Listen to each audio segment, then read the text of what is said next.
Good morning, everyone. I'm Rod Alberts, Executive Director of the North American International Auto Show, and I'd like to welcome you to the next edition of Queued Up Mobility. As a reminder, if you ever miss a broadcast or you want to rewatch a session, you can find them on our website at NAIS.com.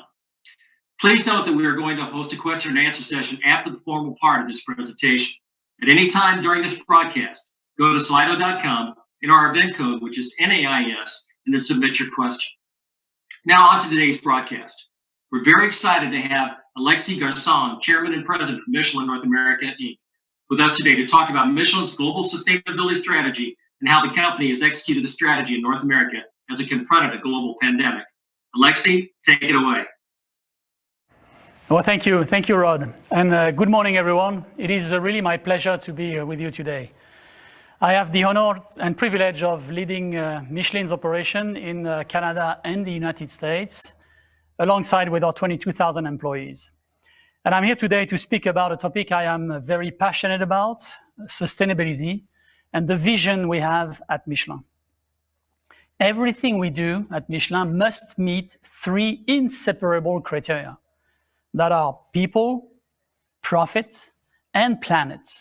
And this is what drives our all sustainable strategy. What does that mean? First, we want to contribute to the growth and to the development of people, and to a broader extent, to the development of humanity through a safe and a sustainable mobility. Second, and at the same time, we have to deliver as a company a strong financial and operational performance to continue to grow, expand, and invest in new developments and new technologies to provide innovative and creative solutions to our customers.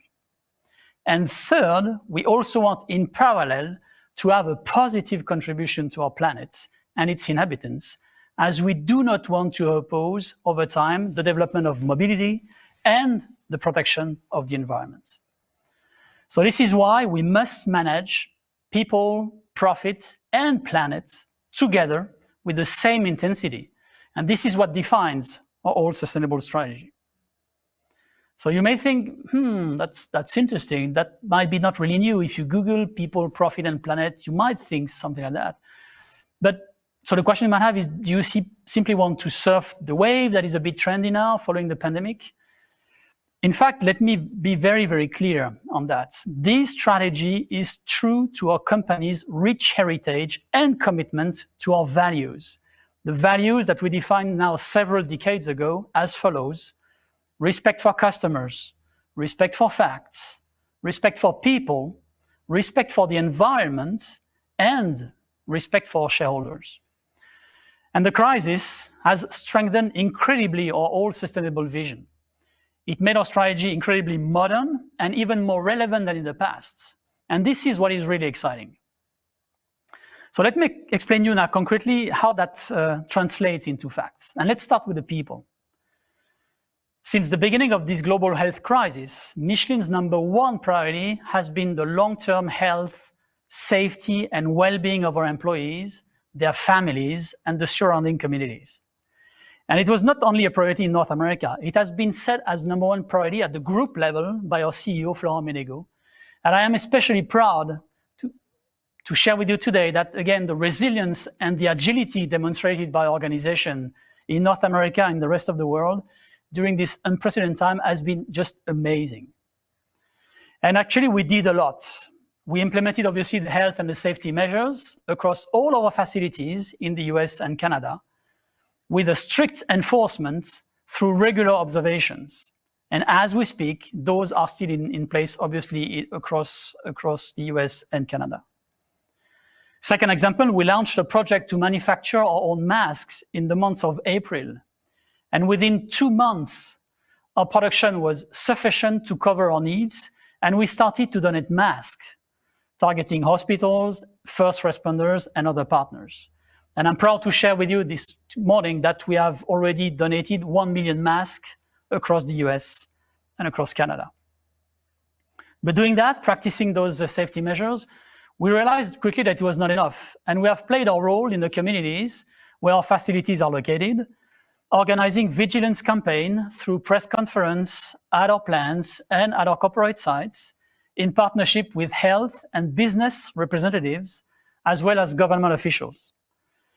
And through our robust contact tracing, we are confident today that none of our employees have contracted the virus within our walls. Instead, it has been a result of the community spread.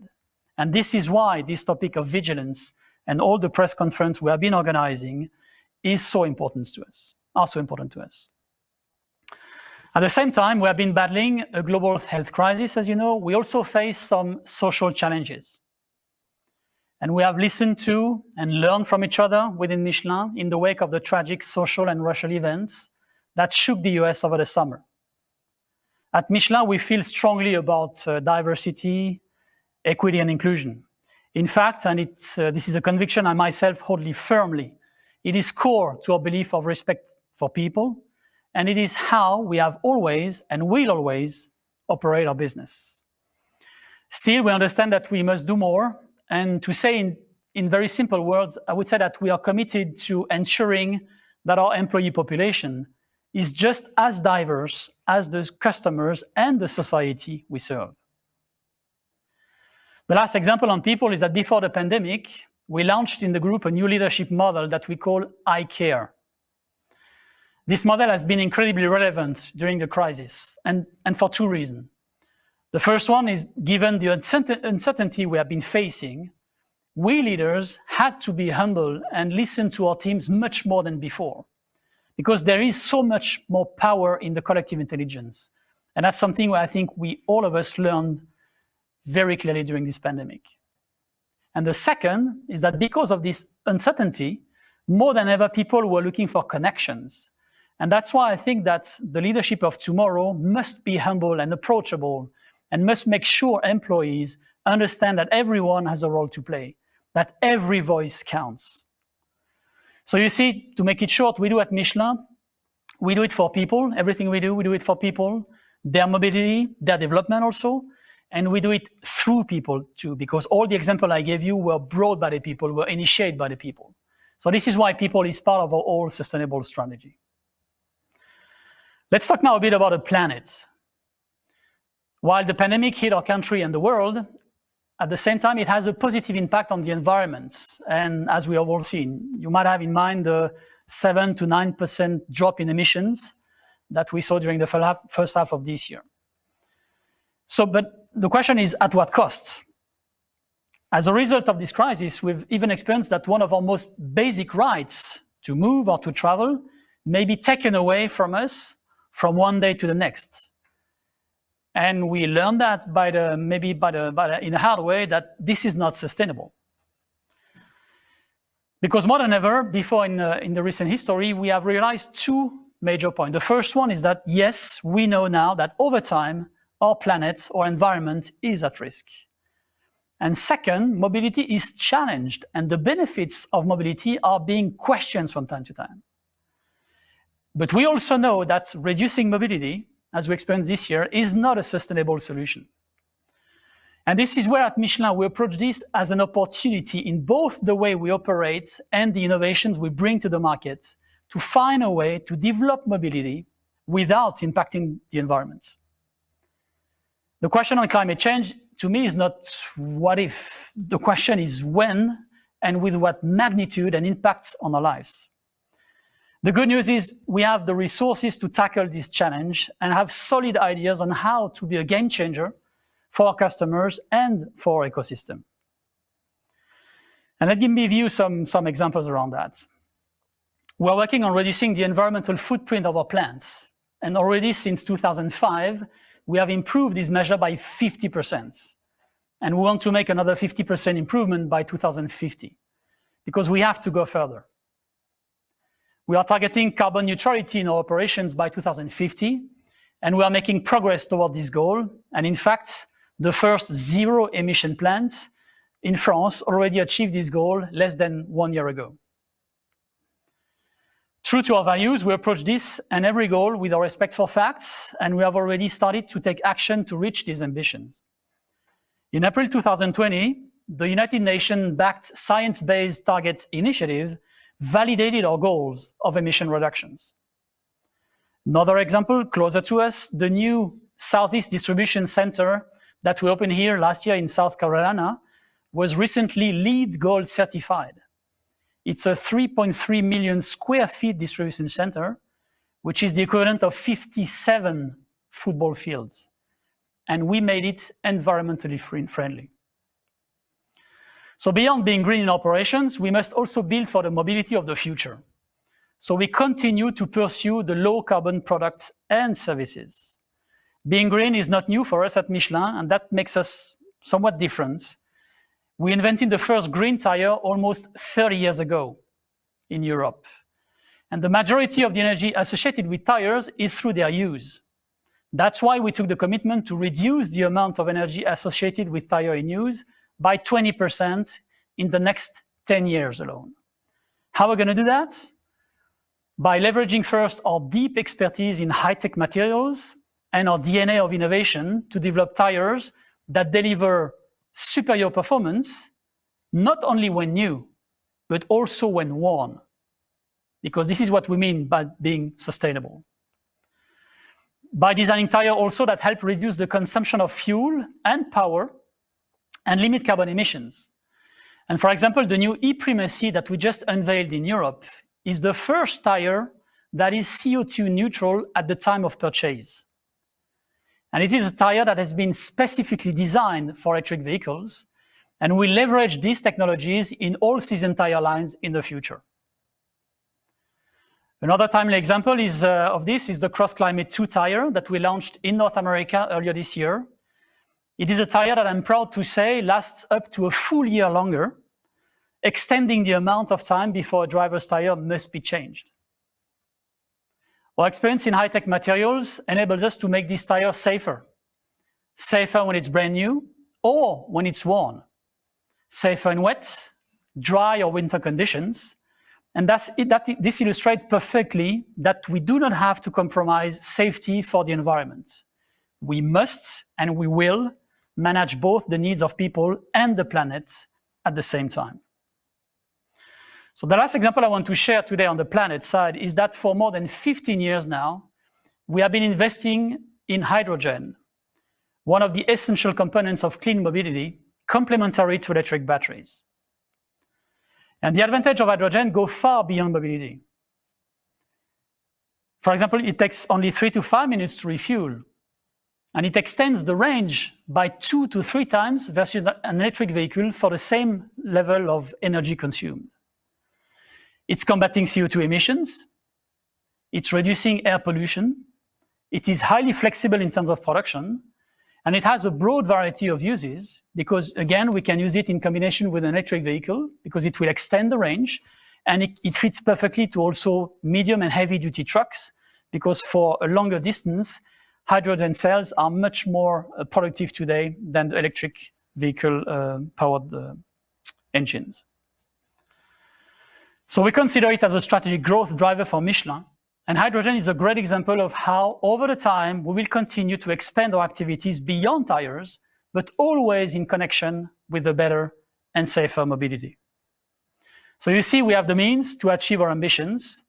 Our passion for innovation and excellence is the way we will contribute to develop mobility while protecting the planet.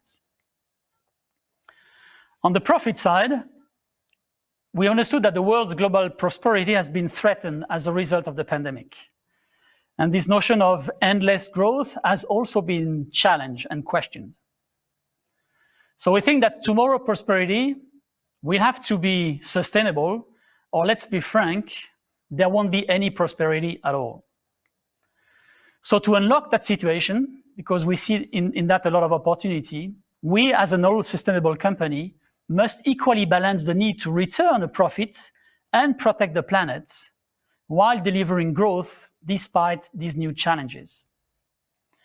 And growth enables us to maintain our leadership and differentiation on the market while continuing to make significant investments in delivering innovative technologies. But in these changing environments, we have to stay relevant over time to our customers.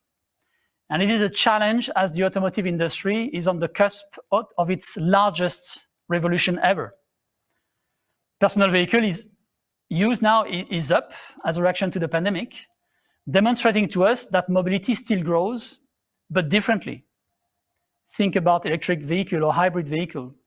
Think about the e-commerce evolution that also impact massively the transportation and the move from longer haul to more shorter distance. All of that is a transformation that is currently happening. This is why we have to further accelerate innovation by developing the next major breakthrough to expand our core business, growing in new domains around mobility. At Michelin, we have been on the forefront of innovation for over 130 years, thanks to our commitment and the incredible knowledge in our R&D. And we're investing in R&D like nobody else in our industry. And during our long history, we have acquired unparalleled expertise in the physical and chemical properties of high-tech materials, their simulation, their production, and engineering process, and their application. And we leverage now our digital tools and solutions to accelerate our progress on these processes and on the simulation as we partner with our customers to pursue the connected, autonomous, shared, and electric transformation that is already ongoing. So this long-standing history and performance builds customer confidence. And for the 4th year in a row, I'm very proud to share with you that GM awarded us their Supplier of the Year award, demonstrating our credibility in the market. And this history of culture innovation is also one of the reasons why Michelin is a leading brand among OEMs and final consumers. It's innovation like Uptis that leads to this type of trust. Uptis is a tire that we unveiled 18 months ago. It's a prototype airless automobile tire wheel assembly that is immune to flats and blowouts. And as well as demonstrating our expertise in high-tech materials, Uptis is revolutionizing the markets for airless solutions that were previously unsuitable for passenger cars. So we opened a completely new area, a new business model here. And we'll bring it to the market in 2024. It's manufactured from biosourced and recycled material, so the tire is green in every sense of the word, from its creation to its use to its reuse, because it's rechargeable, through its rechargeable nature, and much later in its recycling. So as a conclusion, the pandemic illustrates incredibly well the relevance of our all sustainable strategy and why we have to manage at the same time people, profit, and planet. And we firmly believe that our strategy is the right path forward. After all, it's very consistent with the key elements that have brought us to this point. I will leave you with one final example that I think is quite striking and that illustrates this integral balance we have. This year, in late October, we as a group, we have extended our current line of credits and tying the final pricing of this credit line to the performance of 3 key sustainability measures. The first one is on the engagement of our employees that we measure through an annual survey. The second one is linked to the reduction of the greenhouse gas emission, scope 1 and 2, which address our operations. And third, to the reduction of the environmental footprint of our sites. So you see that we truly mean it when we say we must balance equally and over time people, profit, and planets. And what is truly exciting is that the period we are in today, even though if it's a difficult one, we are going through this period all together, and it will help us to accelerate this transformation towards this all sustainable. On the people side, we will continue to foster a culture of diversity and inclusion and aspire to be leaders who are humble and approachable. We will strive to provide people a better and safer mobility because motion is life. On the profit side, we will strive to innovate the future of mobility, leveraging our digital capabilities to further grow and bring value to our customers and society. And on the planet side, we'll thrive on finding solutions so that we never compromise on the protection of the environment and the development of mobility. Mobility is essential for humanity, and we cannot oppose the environment and the mobility. Again, motion is life. So after all of this is fully aligned with our purpose, that is to give everyone, everywhere, a better way forward. So that's what I wanted to share with you this morning, and I would thank you for attending this session. I thank again the DADA for the opportunity.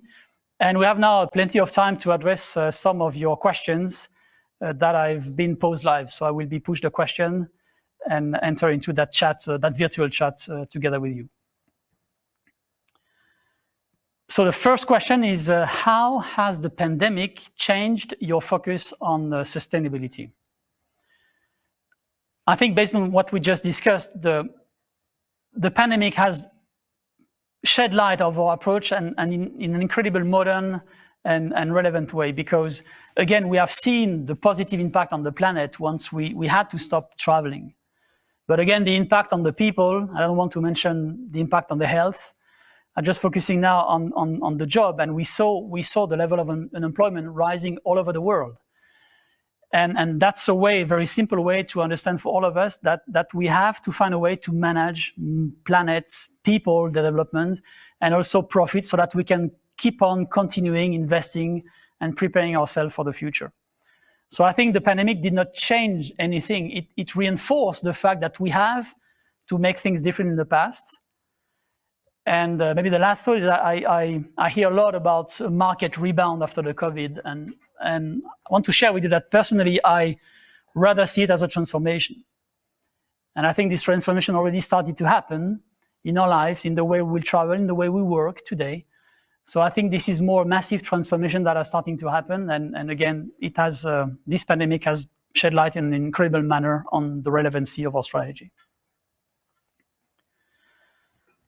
The second question is, are there any key leadership learnings you have from managing during this crisis? Yeah, I think managing such a company in North America during this time is probably one of the most challenging period I've ever known, but it's also one of the most rewarding one. Because I think, and again, we discussed that this morning, I think this is a great way for all of us to be much more humble, much more approachable, and listen to our people, because again, we were definitely stronger together. And when you face that level of uncertainty, I think the only way to face and to cope with that uncertainty is really to stay close to each other. And I'm pretty sure, as you do, and if you look at the press and everything that is happening around us, and have a look also at what's happening within Michelin, we have learned a lot in how to get better connected to each other and how to leverage the incredible intelligence we have in our workforce, so that we can cope with this volatile situation that we had in the last month, and that, by the way, might remain over the coming months, because things are globally accelerating. So I think there are great learnings in terms of leadership. And this is why, again, I mentioned the iCare leadership model that we developed some years ago now, 2 years ago, without knowing anything about the COVID. But again, the COVID situation made that leadership model incredibly relevant and powerful for us. How will this strategy be anchored into the company's day-to-day operations? I think this is one of our strengths at Michelin, because I told you that this is not something new for us. From day one, we have been focusing on innovation, on protecting the environment. I mentioned the first green tire we launched in 1992 in Europe, so almost 30 years ago. So we are really now routine in our business to monitor our progress on the people, on the profit and the planet side. And just maybe to mention a few, I can share with you that obviously on the people side, we have an engagement survey that we do every year, and through which we measure our ability to reach our ambition to become a world-class leading company in terms of engagement. And I'm proud to share that in North America, we have been elected as the best employer of the year 2 years ago now. That means a lot in terms of the culture we have and the people we have in the company. On the profit side, we have clear indicators and way to measure the power and the magnitude of the innovation that we bring to the markets. So to make sure that we create value, and we are providing a solution to our customers to cope with the development of mobility, and at the same time protecting the environment. And on the planet side, I think I gave you already this morning some examples regarding the commitment we took as a company regarding the reduction of emissions in our plants, and also the optimization of the environmental footprint of the tires we are producing. So I think, again, those three priorities are deeply anchored in the business routine we have in the region and, by the way, in the group. Fourth question, I read recently that Michelin has identified hydrogen as a growth lever for the future, and you commented on it today. What exactly is Michelin doing with its hydrogen initiative? Hydrogen is a fantastic growth opportunity, and again, a fantastic way to cope with the development of mobility that is crucial for humanity and for the world, and at the same time protecting the environment. Because that's a clean technology.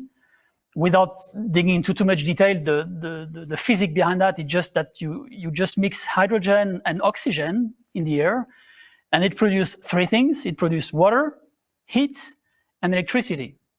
So it's highly flexible. It's pretty easy to produce. It is complementary to electric vehicle because it brings a range extension. I mentioned twice and three times the range of an electric vehicle today for the same level of energy consumed. So all of that makes out of hydrogen a fantastic opportunity. And that's why in 2019, we have built a joint venture together with Faurecia. And we have announced earlier this year that we will open our first factory in Europe. And for us, that's a way to contribute again to the development of mobility while protecting the environment. And we believe that by 2030, our ambition is to generate a 1.5 billion revenue growth. So just to give you a sense of how powerful we think this technology will be one of the solutions to again promote mobility and protecting the environment. How has the pandemic impacted Michelin's initiatives in sustainable mobility, especially the annual Moving On Summit in Montreal? Yeah, the Moving On Summit has become now a great event that is just, I would say, orchestrated by Michelin, but it's not a Michelin event. It's an event that we co-organize and where we have hundreds of companies, of ventures, of startups coming together and meeting once a year. And it's happening in Montreal. It happened this year in June. It was fully virtual. And it will happen in June 2021 in Montreal, probably a mix between physical and virtual events. But the goal of that is to share once a year during that summit, a full week, all what we know, all the projects we have, all the solutions we might think about, to really make sure that together we have great plans and ambition, leveraging the entire ecosystem around mobility to promote a better, a cleaner mobility in the future. So again, that's part of our strategy, of our approach to say we don't want and we don't have to oppose mobility to the environmental concern, because every time we do that, there are consequences on one or the other side. And again, the pandemic was a great demonstration of that. So yes, Moving On Summit is important to us. And again, I will be happy to welcome you again in June 2021 during the next year session. Sustainable materials are commonly in short supply at higher prices or offer lower performance versus existing solutions. How do you balance these factors against Michelin product performance expectations and profitability? Yeah, this is an important question. I think the answer to that is innovation. I shared that with you this morning. We at Michelin, we are the forefront of innovation since more than 130 years. And we have accumulated over that incredible history a huge knowledge about technologies. And we're investing still today a lot. And we're making some acquisition and some partnership to make sure that we will use technologies to really unlock those kind of contradictory forces we might have, so that we can really propose over the time the best tires and the best solutions in terms of mobility without compromising any kind of performance. And again, I mentioned the e-Primacy that we unveiled in Europe, or the Cross Climate 2 that we launched in August in North America. These are great examples of tires that are extremely advanced from a technological point of view, and where we have been leveraging the incredible knowledge in terms of technologies and materials, because we don't want to compromise on any kind of performance. And I mentioned the long-lasting performance, so the wear. I mentioned the wet braking. I mentioned also the three-peak mountain snowflakes, or the wet on snow conditions. And all of that has to be done and delivered at the best level of performance when new, but also when worn. So back to the question of sustainable materials, yes, we're looking for the best materials to make sure that we don't compromise in terms of performance. And at the same time, we have a strong focus on sustainable materials so that we can have we can achieve our ambition to have 80% of a tire fully renewable or made of recyclable and reusable material by 2050. Which tire sectors respond best to your sustainability messaging? I think that what I can say today is that if I have a look at the large spectrum of activities, because we at Michelin, we have solutions for every kind of mobility when it comes to tires, I can tell today that we have one sector that is less responding than another one. I think when we talked about the passenger car today, I can mention the fleet business, and there is a growing sensitivity, if not concern, about the impact on fleet transportation on the environment. And beyond that, again, there is a good fit because every time a fleet is moving towards greener and optimized tire in terms of rolling resistance, it helps them also to reduce fuel consumption. So you see the link between profit and planet. So I think this part of the business is very sensitive to that. I could mention ag, that is also looking for solutions so that we can maximize the production of harvesting without impacting the soils. So I don't want to be too long in that answer, but you see that in every part of our business, in every tire solution and services that you propose, there is a great echo from the market and a great appetite for those kind of solutions that are able to promote mobility, efficiency, and at the same time protecting the environment. What is your outlook for 2021? And do you think COVID-19 will have a long-lasting impact on consumer trends, or will the market go back to normal sometime next year? Yeah, that's a great question that I'm asking myself almost every day, to be frank with you. There is so much that we don't know. The good news is that I would say, cautiously confident for 2021. First, because we all appreciate the fact that now we're not talking about the question of if a vaccine will come. The question is how fast are we going to be able to deliver it to the broader population. So that's really good news. But on the other hand, we saw also that the unemployment rose versus last year. And to make it simple, we all know that today the unemployment in the US, if I just mentioned the US, is probably twice the level it was 1 year ago. So all of that might have an impact sooner than later now on the economy. And till now, we see a strong resilience of the economy, especially on the fleet transportation business. But we are cautiously optimistic because I think the first half of next year, we're getting prepared to manage it cautiously because there are still some unknown, and just have a look again around the question on vaccine and the potential impact on the economic crisis we had this year. But I think that on the second half of next year, we should be able to come back closer to the pre-COVID-19 level. So all of that, I share that with you today, knowing that there are still a lot of unknowns, but that's why I mean that we are cautiously optimistic. First half might be still a bit difficult, but there are strong rationale to think that the second half of next year it could be much more positive. Could you elaborate on how your tires for electric vehicles are different from legacy tire products? What characteristics must those tires have to meet the different driving dynamics of EVs? That's a very interesting question. If I want to make it very simple,